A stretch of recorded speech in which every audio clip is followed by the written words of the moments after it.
тауып алып, Серік екеуі алтынды жерден қазып шығара алмаған соң, Серігі қалашықтан жер қазғыш алып келуге кетіп, ал өзі алтындарды күзетіп тұрғанда бір күн болған еді. Әрі ол өзінің амандығын ойлап, кеште от жағып, өлекшіндердің шабуылынан сақтану үшін жақын маңдардан отын теруге шығып, бірдеңден асып қалғанда, алдыңғы жағынан бір құлаған ұшақтың қирандысына жолығып, ұшақтың іші Серігі келгенше паналап тұрарлықтай болғанымен, алайда алтындар дөңнің ар жағында болғандықтан, алтынды басқалар қазып кетпесін деген оймен ұшақтың керекке жарайтын жерлерін сөгіп алып, сүйреген бойдан алтынның қасына алып келген соң үйшік жасап алады.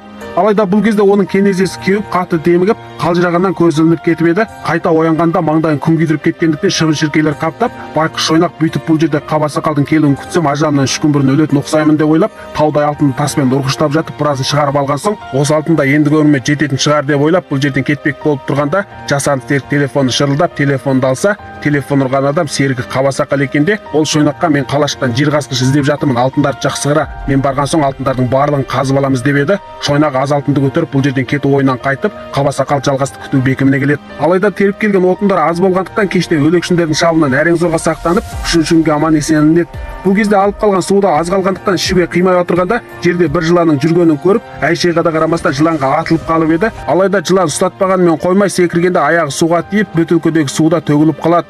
Әр қарны қатты ашып кеткендіктен ең соңғы азықтығын жеп, үшінші күнінде өтіп көреді.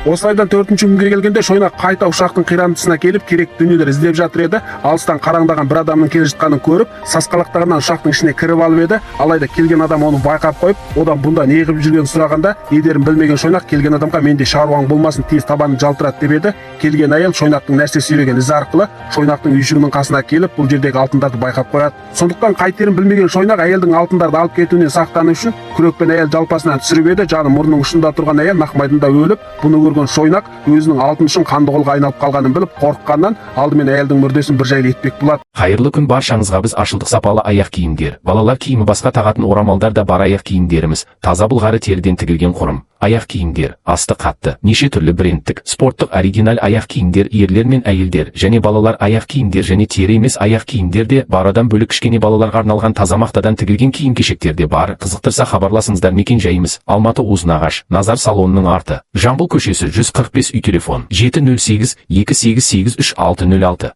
Фильм ұнаса ақша жүк беріп, мені қосып алыңыз. Келесі мазмұнда тіпті де керемет киноларды жаңалайтын боламын.